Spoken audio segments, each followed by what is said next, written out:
Hello. I felt really bad that I didn't do a video last week, so even though I look like death warmed up because I've marked about 10 zillion exam papers, I thought I'd do one this week instead with last week's stuff because I haven't done anything this week. So, hello, welcome.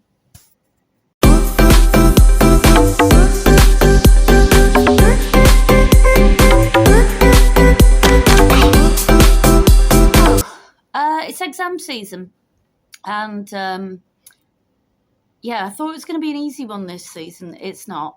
For some reason, summer is always harder than the winter series, and my allocation is absolutely insane. But that's because I've actually, I never say no to an exam paper. I'm a bit gibbery today because I've done a lot of exams in the last few days, and I don't really know if I'm coming or going anymore. But I have this kind of mental psyche thing where, if there's still an exam paper to be marked, I'm going to mark it because I'm going to win this game. I remember about 3 years ago, Chris saying, as they kept putting more and more in my allocation, imagine if you got to 1,000. That's a regular event now, and this year isn't looking any different. So, yeah, that's most of my life at the moment. But that's good because it means when I eventually stop teaching, I've got a good income there, so I'm not complaining. So over the last 2 weeks, mostly what I've done is marked. The temperature has gone completely insane. It was like crazy. It went from like high teens, early 20s. Oh, this is pleasant, to bang, 35 degrees every day. Everyone's AC's gone on. Mine's on whacking away right now, and I'm like, I might have to turn that down a bit, make it even colder, because it's so hot. But we had a really good big thunderstorm yesterday, and that brightened the air up a bit. And so it's down to like it's only 30, 31 at the moment, whereas last week it was 30, 35 upwards every day, and trying to teach in that is insane. The kids are all just too hot. they don't want to know anymore. But they've got exams next week, so that's going to be fun. I mean, we do have AC in all our classrooms, but when you've got 20 bodies in there, and I'm aware, UK teachers, 20 bodies is a bonus. It's better than 30. The AC just isn't doing its job once you've got quite a few people in a room. So just battling through now. We still haven't moved house. It's like a fun game of solicitors blaming each other and saying it's somebody else's solicitor's fault. I'm feeling really bad now because our buyer, who is an absolute doll, she's lovely, and we're in email contact all the time. So if our solicitors try, one of us hasn't done something, we can both just go, well, that's not true, because we talk to each other all the time and we know that those things have been done. She's given notice on a rented house, and she's like, am I going to be homeless? Because we were really hoping to go next Friday, but apparently there are still things outstanding, and the house that we're buying, their solicitor is now at fault. But we're just keeping everything crossed now that we can go ahead with it. Chris is, Sophie Georgia is at home this weekend helping Chris out, and they've just sprung a leak, but they have found the leak. So we can't, in all conscience, like leave a house with a leak or they've had to pull some floorboards up. So they're now going to have to order and relay all the flooring in that room because, we want to leave it nice for the people who are buying it. So yeah, that's a bit bonkers, but the leak is fixed anyway. It's not a problem.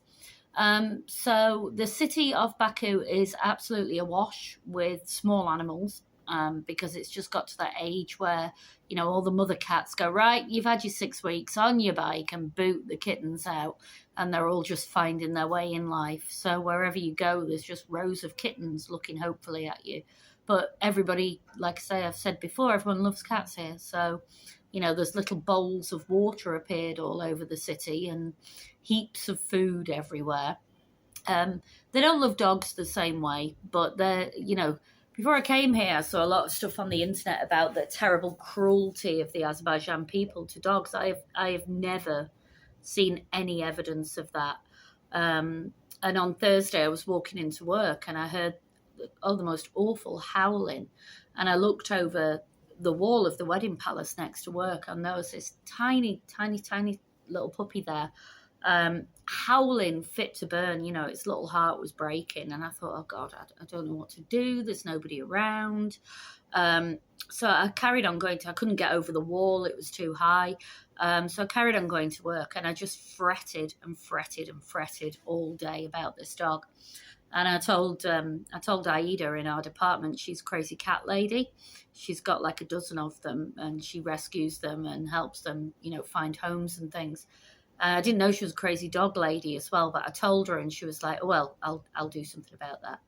The next morning, I looked again. The pup wasn't there, but the gate was open, so I looked inside the wedding palace grounds, and there were 2 adult dogs there, and I could hear a puppy yipping in the background. And I thought, well, adult dogs aren't just going to ignore a puppy. Dogs are very sociable creatures, so hopefully it's safe. Anyway, when I went into work, Aida said she'd actually driven round the wedding palace the night before and said, you know, there's a puppy in here somewhere. And the security guard said, I have not seen a puppy. And she was like, don't you lie to me. I know there's a puppy. Anyway, he hadn't seen it either. He swore blind. So it must have just got out of where it was. And from the yipping, I think it was probably being looked after. So the cats from the cafe in the garage next door to work are now Nadia's cats, and they're having a great time. I went to see those yesterday. So yesterday, for my Saturday outing, I just went and lay in the garden at Nadia's. Got up at like 5:30 to do my marking so that I could still have my afternoon out. We had a McDonald's. And that was really lovely. Got bitten to death, but such is life. The week before, we did a posh thing. We went to the TV tower, which is one of Baku's landmarks, and it has a revolving restaurant at the top. And being me, I was like, I'm not paying for that. It sounds really expensive. It's really pretentious. And we had a bit of a ding-dong about it. But we ended up going anyway because she's Nadia and I'm Nikki, and I always give in. And I had to hold my hands up within about 5 minutes and say, yeah, you were right. This is spectacular, and it's something I'm really glad I've done. And it wasn't that expensive. It wasn't too bad. So that's me this week. I'll just put together 54,000 videos of a revolving restaurant. But you can see the city is spectacular. You know, the city life, it's not really for me, but I'm more of a country girl. But there's very few international schools in small villages in Eastern Europe. So, you know, you have to go for a city if you want to work. Such is life. And it's not like I can just get my Bulgarian residency and work online, because I can't get my Bulgarian residency.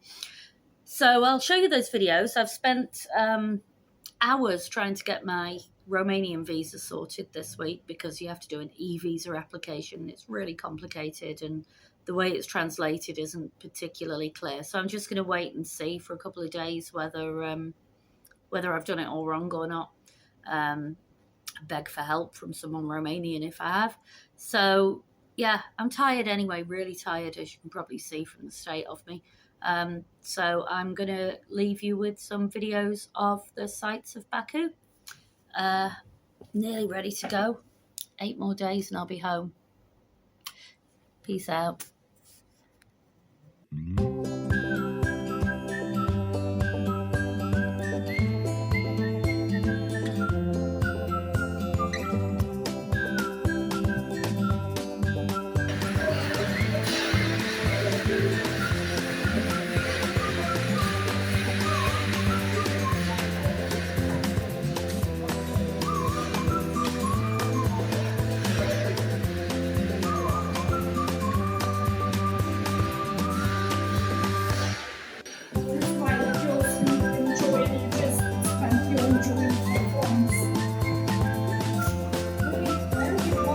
I have no idea.